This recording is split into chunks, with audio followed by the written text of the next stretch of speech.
सभी महापुरुषों का कहना है और उपदेश है कि जीवन को सुंदर बनावें। पहली बात तो ये कि है कि हम लोगों को समझना है जीवन है क्या चीज़। बहुतों को जीवन का पता नहीं है। आप चर्चा सुनते चले आ रहे हैं इस आत्मा के संबंध में, जीव के संबंध में और शरीर के विषय में। देखिए, ये जानकारी होना चाहिए, शरीर और जीव दो का संबंध जीवन कहलाता है। अब जीवन के सुधार के विषय में बहुत सी चर्चाएं हो रही हैं और चर्चाओं को सुनना है और अपने जीवन में उतारना है। आप जाते हैं तीर्थ में, कुछ अपने दोषों को, बुराइयों को छोड़ देते हैं। तुलसीदास जी ने कहा, कृषि निरावह चतुर किसाना, जिम बुध तजय मोह मद माना। किसान लोग खेत की निराई करते हैं, उसमें से जो घास वगैरह है उसको निकाल करके बाहर फेंकते हैं अपनी फसल के सुरक्षा के लिए। इसी प्रकार से अपने जीवन में, जीवन की सुरक्षा के लिए जो सद्गुण सदाचार उसको धारण करना चाहिए।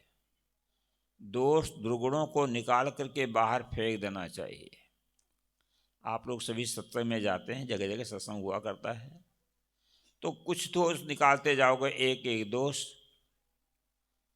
तो निश्चित है आपका जीवन एकदम हरा भरा और स्वस्थ हो जाएगा। आए हैं यहाँ पर, कुछ देर करके जाए, कुछ छोड़ करके जाइए। एक महात्मा जी प्रवचन कर रहे थे। महात्मा जी ने कहा, कुछ दो,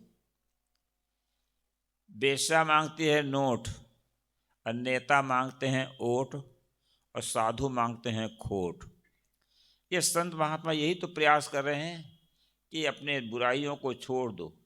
गुरु को दक्षिणा भी दिया जाता है, तन मन और वाणी के दोषों को समर्पित किया जाता है। महात्मा ने प्रवचन किया, भाई कुछ छोड़ करके जाओ, संकल्प ले लो।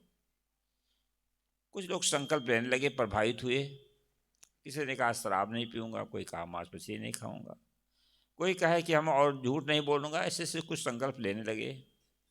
एक किसान था, उसने सोचा मैं क्या संकल्प लूँ।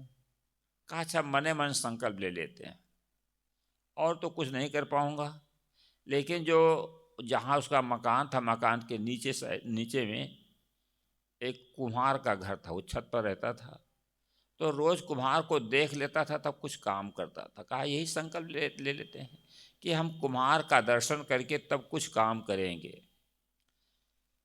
तो रोज़ देख लेता था, फिर अपना काम धाम करता था।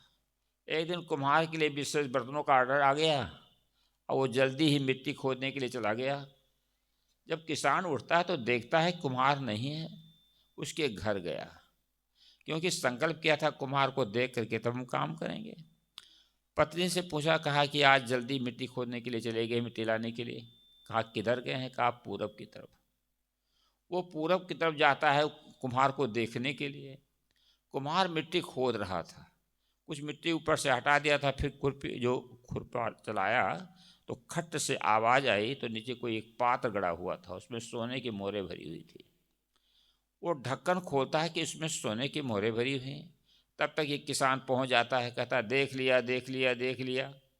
अब खोजते खोजते कुछ कुम्हार को गया था और कुम्हार को देख लिया। उतने में वो ढक्कन जब खोला तो देखता है मोहरें हैं, और किसान कहता कि देख लिया देख लिया। कुम्हार ने सोचा कि इसने, किसान ने देख लिया, अब मैं इस धन को छिपा नहीं पाऊंगा। तो जैसे वहाँ पहुँच गया तुरंत, तो कहता ठहरो ठहरो, 50-50, मतलब आधा आधा, आधा तुम ले लेना, आधा हम ले। अब फिर विशेष बात बढ़ाने की जरूरत नहीं। मोहरें गिनी गई तो आधा किसान को मिल गई मोहरें, आधी मोहरें हैं, और आधी मोहरें जो है कुम्हार को मिल गई। किसान ने सोचा कि मैंने, कोई वो साधु नहीं था, लेकिन संकल्प लिया था कि कुम्हार को देख करके मैं कुछ काम करूँगा। तो मैंने, ये मेरा संकल्प का फल क्या हुआ, इतना धन मुझको मिल गया। सज्जनों, एक संकल्प लेकर के जाएं। अगर अपनी बुराइयों को छोड़ने का संकल्प ले लेते हैं तो निश्चित है आपके जीवन परिवर्तन आएगा। यहाँ पर जितने लोग बैठे हुए हैं, किन्हीं महापुरुषों के संग का प्रभाव है। आप लोग मछली मांस अंडा नहीं खाते, बीड़ी तम्बाकू ज़्यादा पान सेवन नहीं करते। अगर कुछ दोष है भी उसको निकालने की आवश्यकता है। निश्चित है शब्द का प्रभाव पड़ता है। कवि साहब ने कहा, शब्दे मारा गिर पड़ा, शब्दे छोड़ा राज, जिन जिन शब्द विवेक किया तिनका सर्ग काज। शब्द से आदमी का पतन होता है और शब्द से राजपाट छूट जाता है। अब आप ये विचार करो, बुद्ध महावीर राजपाट त्याग करके साधु हुए। हम लोगों के गुरु संत के जो शब्द मिले, जिसके कारण से माता पिता परिवार पैतृक संपत्ति को छोड़ करके निकल पड़े, ये शब्द का प्रभाव है। शब्द के प्रभाव से आदमी का जीवन बदलता है। शब्द से सुधार, शब्दम ब्रह्म कहा गया। शब्द क्या है? ब्रह्म, महान शब्द है। और शब्द, हम शब्द बोलते हैं, आप लोग शब्द सुनते हैं, व्यवहार में शब्द बोलते हैं तो उससे काम होता है। बाजार में जाते हैं, कोई सामान लेना है, शब्द बोलते हैं तो उस वस्तु की प्राप्ति होती है। वेदों में शब्द लिखा है, कुरान में शब्द लिखा हुआ है, बाइबल में शब्द है, गीता रामायण में शब्द है, बीजक में शब्द है। तो शब्द को परख करके लेना है। अगर परखोगे नहीं तो धोखा खा जाओगे। बाजार में सब्जी खरीदने जाते हैं, आलू या टमाटर, तो सड़ा गला लेकर के नहीं चले आते, परखते। मैं था हरियाणा प्रांत में, एक भक्त लाए थे सेव, बड़े बड़े सेव, बड़े देखने में सुंदर लगते थे। तो जब सेव जलपान के लिए अमनिया करने लगे तो सेव खराब था। 2-3 सेव का अमनिया के, वो दोनों वो भी खराब थे। बताइए, परख करके नहीं लिया, ऊपर से देख करके भूल गए कि सेव बड़ा अच्छा। इसी प्रकार से हर चीज़ को परखो, परख के बिना धोखा खा जाएंगे। मैं उदाहरण देता है तो थोड़ा उदाहरण भी ज़्यादा दिया करता हूँ। एक व्यक्ति था, वो तोता को एक पाल रखा था। तोता को सिखा दिया था, इसमें क्या संदेह। तोता सीख लेता है, तोता रट लेता है हर चीज़ को। तो वो बाजार में बेचता था और नीचे तख्ती पर लिख करके लगा दिया कि तोता बहुत बड़ा विद्वान है, 4 वेद 6 7 18 पुराण 108 उपनिषद कुरान बाइबिल हदीस रामायण गीता सब कुछ जानता है। कीमत 1 लाख रुपया। अब किसके पास 1 लाख रुपया, जो पैसा 1 लाख रुपया दे करके तोता को खरीदे? सेठ लोग धनवान होते हैं। सेठ ने सोचा इस साधुओं को बुलाते हैं, ब्राह्मणों को बुलाते हैं, बड़ा खर्चा हो जाता है, इस तोता को ले लेते हैं तो ये वेद पाठ करता रहेगा, रामायण गीता का पाठ करता रहेगा, बीजक का पाठ करता है, क्योंकि सबका जानकार ही है। 1 लाख रुपया ले लेने से सारी समस्याएं हल हो जाएंगी। सेठ ने क्या किया, 1 लाख रुपया दिया और तोता खरीद लिया। लेकिन तोता बेचने वाले लिख दिया था, बिका हुआ माल फिर वापस नहीं होगा, ये भी लिख दिया था। सेठ जी ले गए। सेठ को बड़ा अहंकार था कि मैंने ऐसा तोता खरीदा। ऐसा तोता दुनिया में न कोई देखा होगा न सुना होगा। घोषणा कर दी, जिसको जिस प्रश्न, जिस किताब का और जिस भाषा का प्रश्न करना है, आ करके तोता से प्रश्न कर सकता, तोता समुचित उत्तर देता है। एक रामायण जी पहुंच गए, भाई तोता विद्वान है। तो रामायण जी ने कहा, तोताराम तुम रामायण जानते हो? तोता कहता, इसमें क्या संदेह। रामायण जी ने सोचा, मुझे रामायण का ज्ञान है, हमारी बड़ी ख्याति है, अगर तोता कहीं प्रश्न कर दिया हम उत्तर नहीं दे पाएंगे तो तोता से हारना अच्छा नहीं। वो बेचारा निराश होकर चल दिया। अब शेर का अहंकार और पुष्ट हो गया। एक मौलवी साहब आ गए, उनको कुरान का अहंकार था जानने का। कहा, तोताराम तुम कुरान जानते हो? तोता कहता, इसमें क्या संदेह। मौलवी साहब भी चुपचाप लौट गए। शेर का अहंकार और पुष्ट हुआ। एक विवेकी महात्मा घूम रहे थे, पारखी संत। शेर जी ने कहा, बाबा जी क्या दही चूड़ा चाटते घूमते हो? मेरे पास एक तोता है, ऐसा कभी ना देखा होगा ना सुना होगा। कहा, तोता कैसा? कुछ बहुत बड़ा विद्वान, सभी भाषाओं का ज्ञाता है। महात्मा ने कहा, पक्षी जात इतना तो विद्वान नहीं हो सकता, नहीं ज्ञाता हो सकता। कहा, प्रत्यक्षम के प्रमाण में चल के देख लो, कितने कितने लोग हार करके चले गए। महात्मा जी गए, तोता से कहता, तोताराम तुम रामायण जानते हो? तोता कहता, इसमें क्या संदेह। महात्मा जी को कोई अहंकार कर तो नहीं था। महात्मा जी ने कहा, अच्छा रामायण का पहला दोहा कहो तो जरा। तोता कहता, इसमें क्या संदेह। और इतना तो बाकी जानता नहीं था। कहा, अच्छा कुरान की पहली आयत कहो। कहा, इसमें क्या संदेह। कहा, ऋग्वेद का पहला मंत्र कहो। कहा, इसमें क्या संदेह। सेठ जी सुन रहे थे, बस तोता इतना ही रटा। महात्मा जी ने कहा, और कुछ नहीं जानता, इसमें क्या संदेह, इतना ही रटा हुआ है। सेठ जी का जो अहंकार था, अहंकार में फूले थे, वो पिचक गए। सेठ ने कहा कहा तोताराम तुम कुछ नहीं जानते हो। तोता कहता है इसमें क्या संदेह कुछ भी नहीं जानते। कहे क्या मेरा 1 लाख रुपया पानी में चला गया।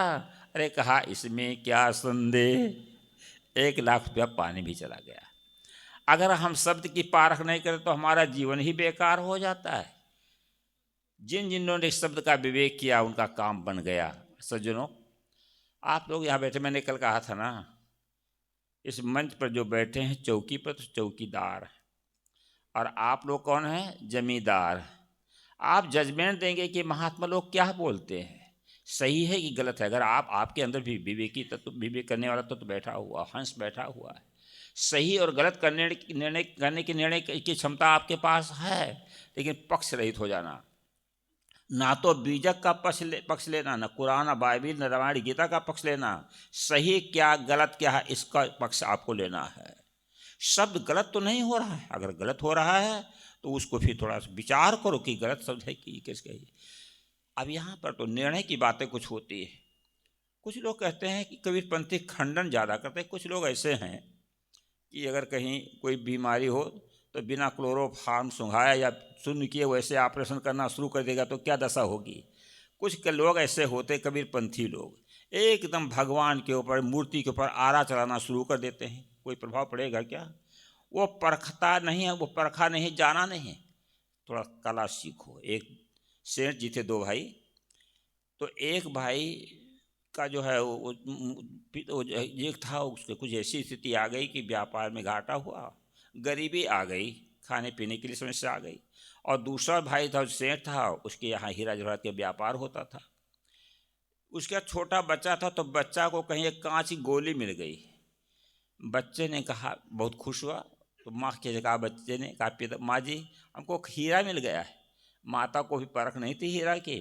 कहा बेटा जाओ चचा से कह दो भुना दें, खाने पीने का सामग्री हो जाए।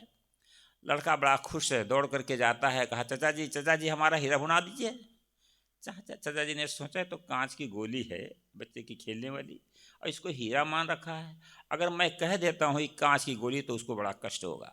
कहा जा बेटा तुम हमारे यहाँ रहो, तुम्हारे माँ के लिए, तुम्हारे लिए भोजन और कपड़े की व्यवस्था हम कर देंगे, हमारी दुकान पर तुम काम करो, और हीरा को ले जा करके अमुक तिजोरी में बंद करके चाबी अपने पास रखना। लड़का आश्वस्त हो जाता है, हीरा को तिजोरी में बंद करके रख दिया, चाबी अपने पास रखा। 1 साल तक हीरे का काम किया, मतलब अमुक की इस करंट का हीरा, ऐसा हीरा ले करके आओ। लड़का परख गया, हीरे के ज्ञान हो गया उसके 1 साल में। कहा बेटा जरा अपना हीरा लाओ तो देखे तो आपका हीरा कैसा है। बोलो सदगुरु देव की।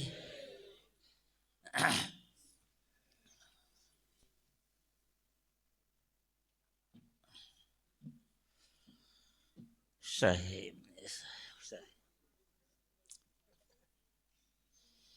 चाचा जी ने कहा बेटा तू अपना हीरा लेकर आओ। तो वो चाबी लेकर जाता है, तिजोरी खोलता है, तो उस जब हीरा को निकालता है तो लड़का तो परख गया, पारखी हो गया था ना। कहा चाचा जी ये तो कांच की गोली है। कहा बेटा अगर उस दिन मैं कह देता ये कांच की गोली है, तुमको कितना कष्ट हुआ होता, लेकिन आज तुम स्वयं कहते हो ये कांच की गोली है, क्योंकि आपने परख लिया है तब। इसी प्रकार से हम लोग समझते हैं सीमेंट की मूर्ति है, पत्थर की मूर्ति है, कागज़ का चित्र है, या सोने चांदी की मूर्ति है, हम लोग उसको समझते हैं, परख लिया है तब। और जो नहीं समझता है, नहीं परखा है, तो उसी को भगवान मानता है या हनुमान जी देवी देवता मानता है।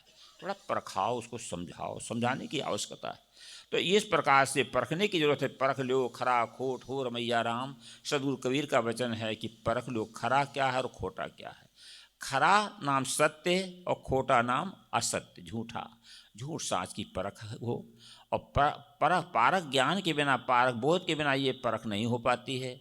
और इसके लिए संत गुरुजन आप लोगों को संकेत करते हैं, समझाते हैं। तो परखो, आँख मूंद करके मत मान लेना। एक बात और ध्यान रखना, संतों के पास बैठ करके कुछ पूछो। जिज्ञासा है, आए तो ज़रूर हो यहाँ पर, लेकिन किन्हीं संतों के पास, जिनके पास मौका है उनके पास पूछो। सबकी शैली, सबकी कला, सबका ढंग अलग अलग होता है, और ये समझने की कोशिश करें। केवल ये बात नहीं आए दर्शन करके चले गए, कुछ भंडारा वंडारा कर दिया, खूब खिला पिला दिया, लेकिन जो लेना है संतों के द्वारा, महात्माओं ने जो अपने पास अर्जित कर रखा है ज्ञान का को, वो ज्ञान को लेने के लिए प्रयत्नशील होना चाहिए। ये सभी महापुरुषों के पास सबको मौका भी नहीं मिलता है बोलने के लिए, लेकिन कितना कितना मोती हीरा भरे हुए हैं उनके अंदर में, तो उनके पास जब जाओगे तब ये चीज़ आपको मिल सकती है। इसलिए इसकी खोज करें और इसको ले करके जाएं। तो मैंने कहा यहाँ पर अपनी बुराइयों को कुछ दे करके जाएं और अच्छाइयों को लेकर।